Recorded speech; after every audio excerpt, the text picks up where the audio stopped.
안녕하세요. 네, 오늘도 이렇게 온라인을 통해서 말씀을 드리게 되었습니다. 제가 3년 전에 그 성지 순례를 하면서 지중해 남쪽 그 그레데 섬에 갔었습니다. 특히 그곳은 디도가 전도한 지역이기도 했고, 또 사도 바울이 죄수의 신분으로 로마에 끌려가는 도중에 몇 달간 머물렀던 그 미항이 있는 곳이기도 합니다. 바울은 그곳에서 겨울을 지난 후에 가는 것이 좋겠다 이렇게 말했고, 또 선장은 다른 곳에 가서 겨울을 지내는 것이 더 좋겠다. 그러다가 결국 가게 되었는데 엄청난 광풍이 불어서 276명이 탄 배가 파손한 내용이 사도행전 27장에 나오게 됩니다. 또 올해로 세월호 사건 6주기입니다. 그때 이 단원고 학생 250명을 포함해서 304명이 희생된 사건이 생각나서 마음이 아프기도 합니다. 또 작년에 진도교회 집회를 갔었는데 차마 그 팽목항에 가보지 못했습니다. 사도행전 27장 29절에 보면은 암초에 걸릴까 하여 고물로 닭 넷을 내리고 날이 새기를 고대하니라 라고 기록이 되어 있습니다. 이 사도행전 27장을 통해서 사도 바울이 그 전도 여행을 통해서 로마에 가는 도중에 큰 광풍을 만나게 되었습니다. 우리도 그와 같은 인생의 광풍이 불어닥칠 때 준비해야 될 이 닷을 생각해 보겠습니다. 첫 번째로 이 평안 유지에 닷이 필요합니다. 사도행전 27장 20절로부터 26절에는 다음과 같이 기록이 되어 있습니다. 20절 여러 날 동안 해도 별도 보이지 아니하고 큰 풍랑이 그대로 있음에 구원의 여망마저 없어졌더라. 여러 사람이 오래 먹지 못하였음에 바울이 가운데 서서 말하되 여러분이여 내 말을 듣고 그레데에서 떠나지 아니하여 이 타격과 손상을 면하였다면 좋을 뻔하였느니라. 내가 너희를 권하노니 이제는 안심하라.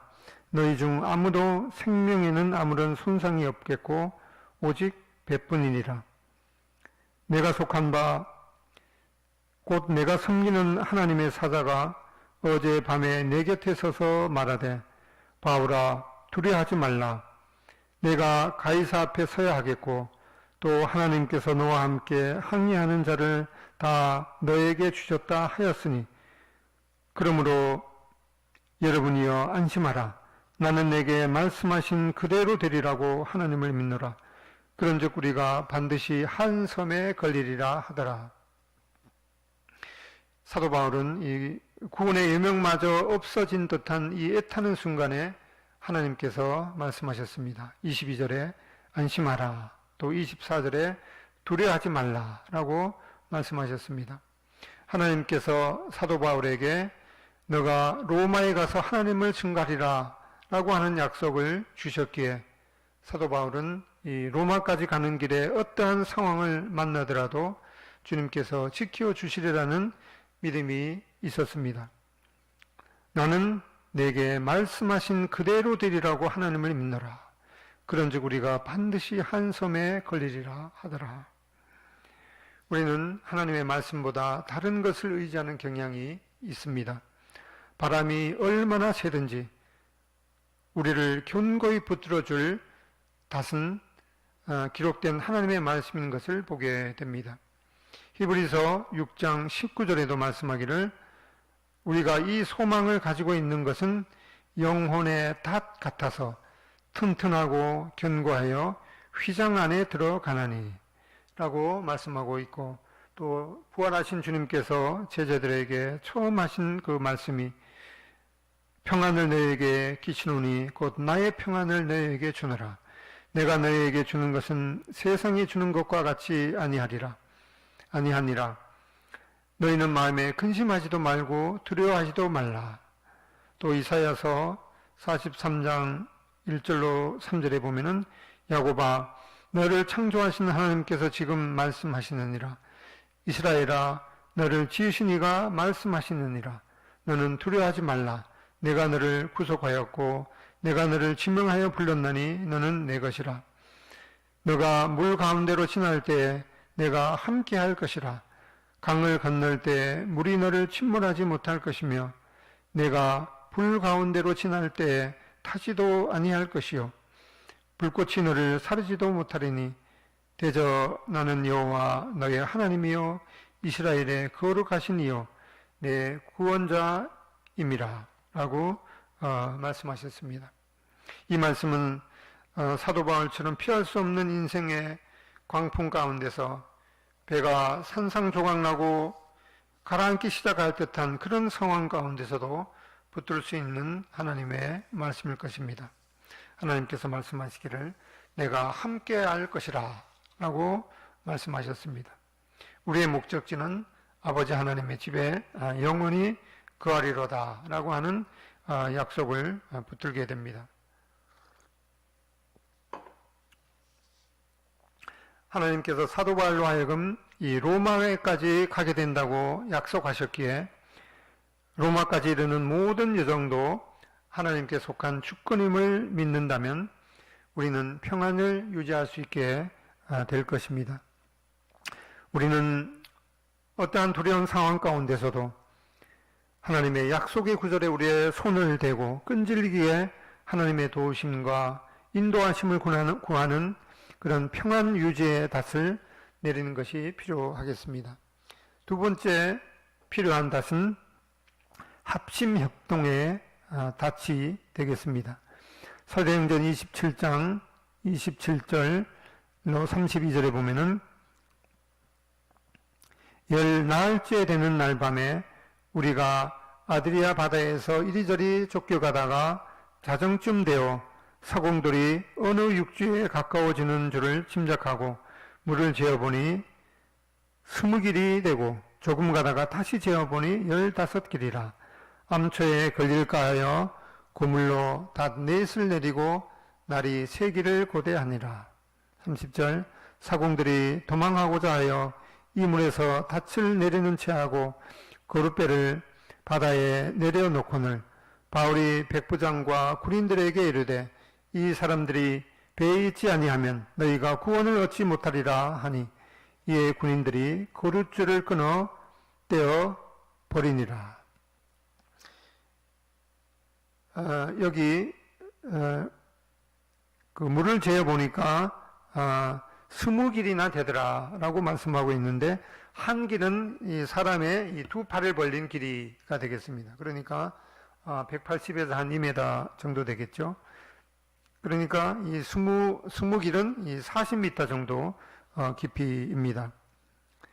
이 광풍이 있는 바다를 헤매기를 10나흘, 즉 2주 동안 이 용케도 아직 한 사람도 목짐을 잃지 않는 그런 이 상황입니다.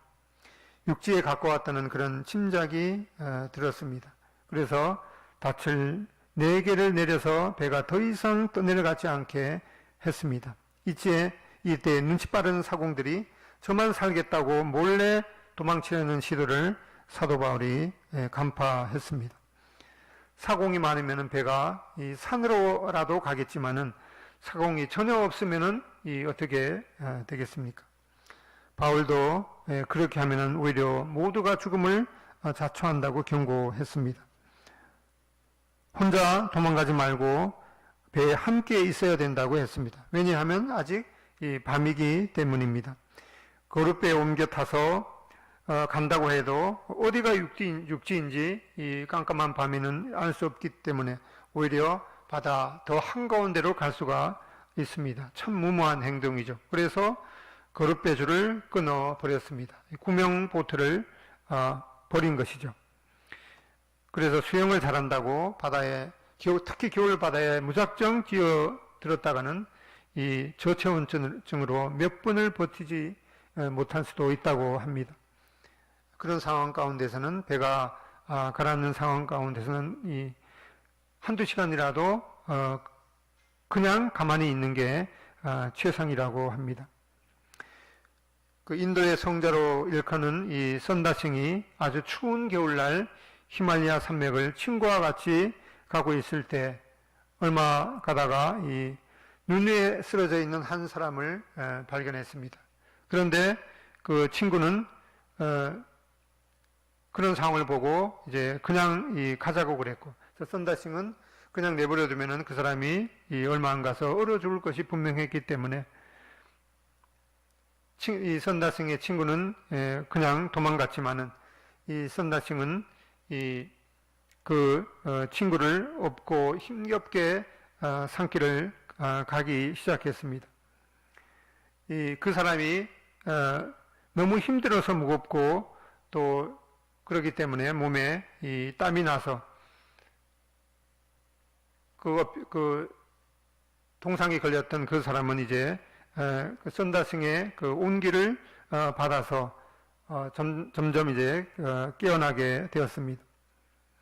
그때 이 선다싱이 그 사람이 선다싱에게 말했습니다. 당신 덕분에 내가 깨어나 살았습니다. 지금 당신은 너무나 힘들어 보이니 이제는 내게 업히십시오. 당신이 나를 도와준 것처럼 나도 당신을 도와주겠습니다. 그래서 두 사람은 서로 의지하면서 그 추운 히말라야 산을 넘어갔습니다. 그렇게 산길을 가다가 보니까 얼마 전에 혼자 살겠다고 도망친 이 선다싱의 친구는 너무 추워서 얼어 죽었던 것을 발견하게 되었습니다. 그래서 이와 같은 경우에 우리가 이 합심 협동한다는 것이 얼마나 또 중요한지 보게 됩니다. 마태복음 18장 19절에도 보기를 진실로 다시 너희에게 이르노니 너희 중에 두 사람이 땅에서 합심하여 무엇이든지 구하면 하늘에 계신 내 아버지께서 그들을 위하여 이루게 하시리라. 또 전도서 4장 12절에 보면은 한 사람이면 패하겠거니와 두 사람이면 능히 당하나니 삼겹줄은 쉽게 끊어지지 아니하느니라. 우리에게 이러한 어려움이 올 때 가족이 모두 합심하고 또 공동체 일원이 모두 합심해서 마음을 합해서 서로 위로하고 기도하고 또 물심양면으로 도움이 되어주는 것이 절실하겠습니다. 현재 우리가 이와 같이 모이지 못하는 상황이 오래 계속된다면 다른 방법을 강구해야 될 것 같습니다. 각자 기도하는 것도 마땅히 해야겠지만 또 온라인을 통해서도 실시간으로 또 정기적으로 함께 기도하는 것도 필요한 것 같습니다. 그렇게 하는 방법을 조만간 교육할 기회가 있기를 기도합니다. 그래서 우리 모두가 합심협동해서 동손교회라는 이 배를 한 배를 탄 일체의식이 어느 때보다도 필요하겠습니다. 세 번째 필요한 탓은 이 항상 감사의 탓입니다. 사도행전 27장 33절로 37절에 보면은 날이 새어가매 바울이 여러 사람에게 음식 먹기를 권하여 이르되 너희가 기다리며 먹지 못하고 줄인 지가 오늘날까지 10날인즉 음식 먹기를 권하노니 이것이 너희를 구하는 너희의 구원을 위하는 것이요 너희 중 머리카락 하나도 잃을 자가 없으리라 하고 떡을 가져다가 모든 사람 앞에서 하나님께 축사하고 떼어 먹기를 시작하며 그들도 다 안심하고 받아 먹으니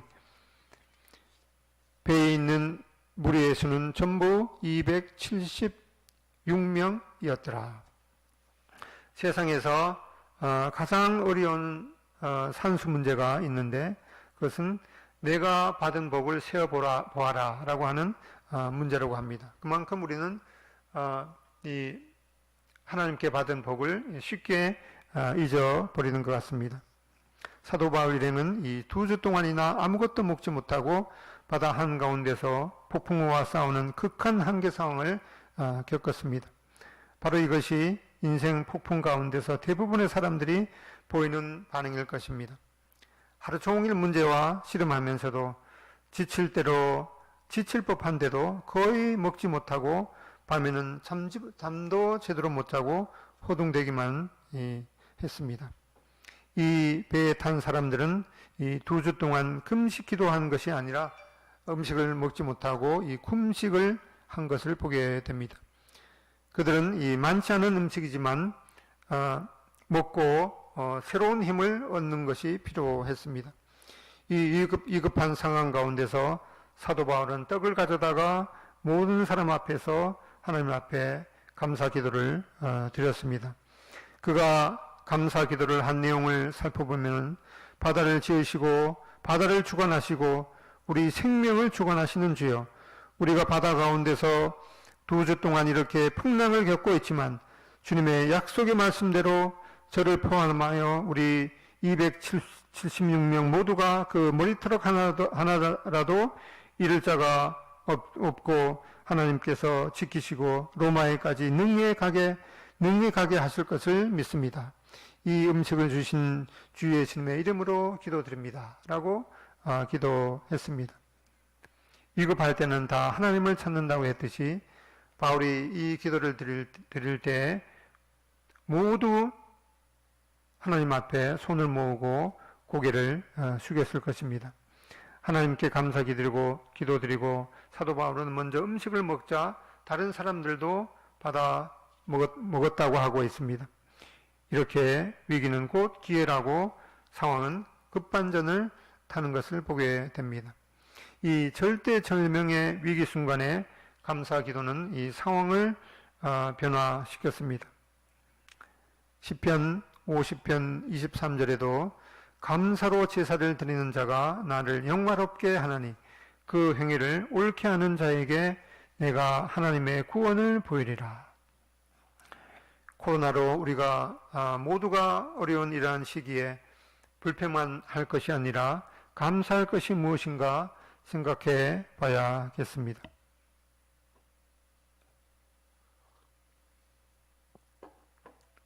네 번째로 필요한 닻은 이 현실 직면의 닻입니다. 현실 직면의 닻.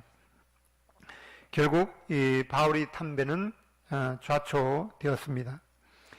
사도행전 27장 39절로 41절에 보면은 날이 새매 어느 땅인지 알지 못하나 경사진 해안으로 된 항만이 눈에 띄거늘 배를 거기에 들여다 댈 수 있는가 의논한 후 닻을 끊어 바다에 버리는 동시에 키를 풀어 늦추고 돛을 달고 바람에 맞추어 해안을 향하여 들어가다가 두 물이 합하여 흐르는 곳을 만나 배를 걸매 이물은 부딪혀 움직일 수 없이 붙고 고물은 큰 물에 깨어져 가니 이제 배가 산산이 부서졌습니다. 더 이상 이 배 안에 머물 수가 없게 되었습니다.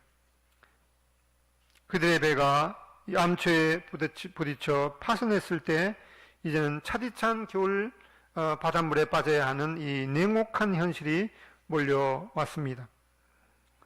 사도행전 27장 42절 계속해서 보면은 군인들은 죄수가 헤엄쳐서 도망할까 하여 그들을 죽이는 것이 좋다 하였으나 백부장이 바울을 구원하라 하여 그들의 뜻을 막고 헤엄칠 줄 아는 사람들을 명하여 물에 뛰어내려 먼저 육지에 나가게 하고 그 남은 사람들을 널 조각 혹은 배 물건에 의지하여 나가게 하니 마침내 사람들이 다 상륙하여 구조되니라. 문제가 터질 때 너무 불안해하는 것도 문제고 또 뭐가 어떻게 되겠지라고 현실을 직면하지 않고 도피하는 것도 문제일 수가 있습니다. 이와 같은 현실에 닫힌 말하기를 이제 선택의 여지가 없다. 바닷물 속으로 뛰어내려야 한다. 개헤엄이라도 쳐서 육지까지 가야 한다. 헤엄을 전혀 치지 못하면 이 나무 조각이라도 붙잡아야 한다. 그리고 발버둥을 쳐야 한다. 구조선이 오기를 기다릴 시간의 여유는 없다. 라고 하는 이러한 현실을 닥칠 수가 있습니다. 이러한 촉각을 다투는 냉혹한 현실은 그들로 하여금 무조건 이 반사 행동을 하지 않을 수 없게 만들었습니다. 어떤 사람들은 이러한 상황을 당할 때 어머 나 어떡해 라고 하면서 폭풍이 조용히 지나가게 해주세요 라고 기도할 수가 있는데, 이제는 그럴 때는 기도가 바뀌어야 합니다. 주님, 제가 이제 당장 저 차디찬 바다에 뛰어내려야 합니다. 헤엄을 칠 줄도 모릅니다. 널조각판이라도 잡고 발버둥 칠 수 있는 힘을 주십시오 라고 기도해야 합니다. 276명 모두 한 사람도 빠짐없이 육지까지 다다랐습니다. 모두 다 생명을 구하게 되었습니다. 우리는 기도하며 하나님의 도우심을 끝까지 의뢰해야 할 것입니다. 하지만 언제까지나 이 팔짱을 끼고 있어야 된다는 의미는 아닐 것입니다.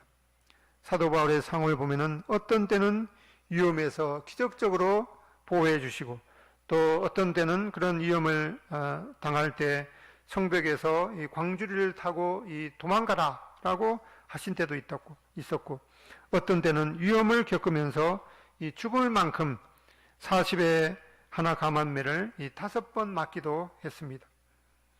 하나님께서는 우리의 부엌이 깨끗하기를 원하시지만은, 그러나 이 설거지는 안 해주신다는 그런 일화가 있습니다. 하나님은 참새도 먹이십니다. 그렇다고 참새는 둥지에만 있는 것이 아니라 부지런히 먹을 것을 찾아 나섭니다. 그때 하나님은 참새로 하여금 먹이가 있는 곳으로 인도하시며 참새가 먹이를 발견하도록 하십니다. 우리 개인의 삶에 이 풍랑 같은 어려움이 있을 때 우리는 현실적인 반응을 해야 하는 부분이 있을 것입니다. 하나님이 하실 일과 또 사람의 책임 두 가지가 다 필요할 것입니다. 뭔가 행동한다는 게 어쩌면 힘든 일일 수도 있습니다. 하나님과 사람 앞에 겸손해야 그것을 할 수가 있습니다. 파손한 배 같은 내 삶을 건져 올리기 위해서 일단은 파손했다는 것을 솔직히 인정하는 것이 때로는 이 자존심을 상하게 하는 일이기도 합니다. 그리고 제가 파손했습니다. 제가 잘못되었습니다. 제 생각이 틀렸습니다. 제가 고치겠습니다. 라고 하는 구체적인 반응과 또 실제적인 행동을 해야 합니다. 코로나 같은 재앙의 시기에 이 의사는 물만 보이면은 손을 씻으라고 권합니다. 사실 우리 인생에 이 죽을 만큼 분명한 현실이 없습니다. 대부분 이 죽음을 무시한 채 꿈을 꾸면서 살아가고 있습니다. 우리는 내 자신이 없는 상태에서 이 세상이 잘 돌아가는 것을 생각해 본 적이 있습니까? 그럴 수가 있습니다. 그럴 때는 반드시 오게 됩니다. 한번 죽는 것은 사람에게 정하신 것이요 그 후에는 심판이 있으리니, 이 얼마나 분명한 현실입니까?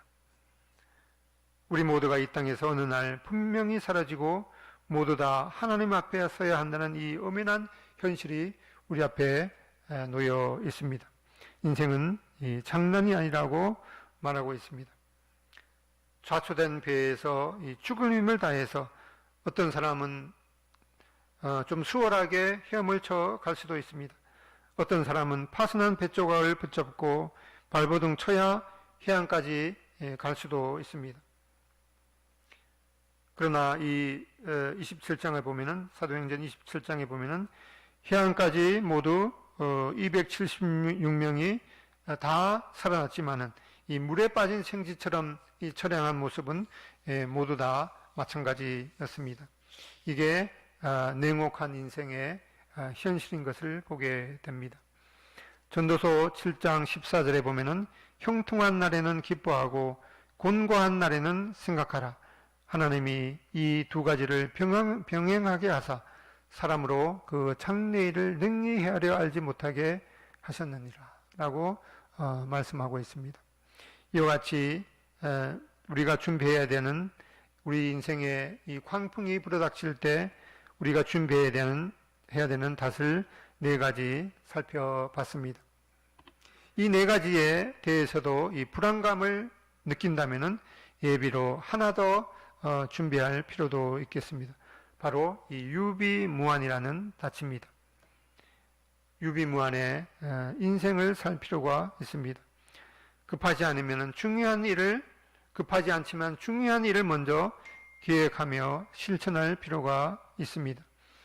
폭풍우를 예상해서 이 잔잔한 물살이 일 때 미래를 미리 준비할 필요가 있습니다. 그런 인생에 풍랑이 닥치는 것을 예상해서 장비 점검을 하는 것이 필요하겠습니다. 배에 물이 새지는 않는지, 구명보트는 제대로 있는지, 또 항해도를 잘 숙지하는 것도 필요하겠습니다. 최소한 이 물장구 치는 것 법이라도 익혀두는 것이 필요하겠습니다. 하나님의 말씀은 우리 인생의 로드맵입니다. 그 항해도를 숙지하고 매일 경건에 이르기를 연습하는 것이 필요할 것입니다. 인생의 광풍이 불어닥칠 때 필요한 단 4가지. 첫 번째, 평안 유지에 다칩니다. 두 번째, 합심 협동에 다칩니다. 세 번째, 항상 감사에 다칩니다. 네 번째는 현실 직면에 다칩니다. 그리고 다섯 번째는 이 유비무환에 다칩니다.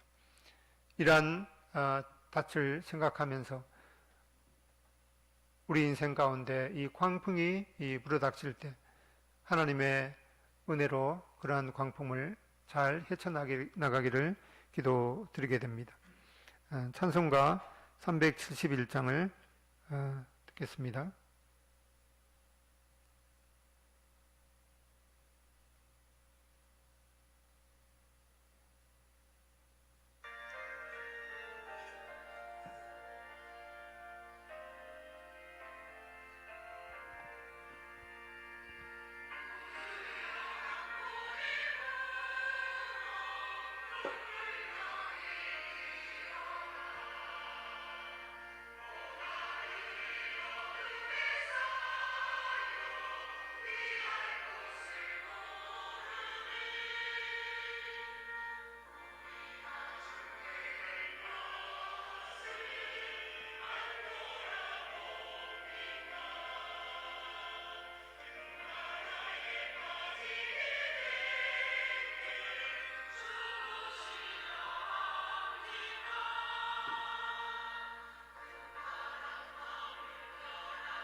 기도하고 마치겠습니다.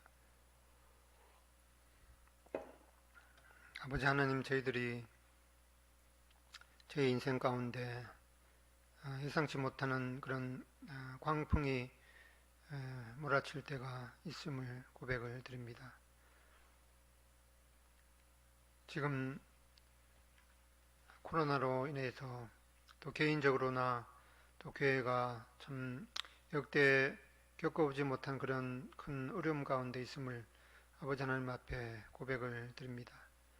이런 이유를 저희들이 다 알 수 없지만은 그 모든 상황이 주님의 주권에 속해 있고 또 주님의 그 권능의 손길 아래 있는 것을 고백을 드립니다.